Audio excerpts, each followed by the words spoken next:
بسم اللہ الرحمن الرحیم۔ السلام علیکم دوستو، حضرت جابر رضی اللہ تعالی عنہ نبی اکرم صلی اللہ علیہ وآلہ وسلم سے روایت کرتے ہیں کہ آپ صلی اللہ علیہ وآلہ وسلم نے ارشاد فرمایا، قیامت کے روز اللہ تعالیٰ کچھ لوگوں کو چیونٹیوں کی شکل میں اٹھائیں گے، لوگ انہیں اپنے پیروں سے روندیں گے،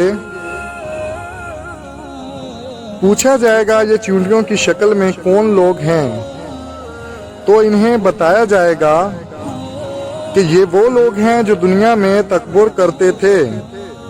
اللہ پاک ہم تمام دوستوں کو تکبر اور حسد سے بچائے۔ آخر میں وہی دعا، خوش رہیں، آباد رہیں، مسکراتے رہیں اور خوشیاں بانٹتے رہیں۔ ملتے ہیں اگلی ویڈیو کے ساتھ، اپنا بہت سارا خیال رکھیں۔ اللہ حافظ۔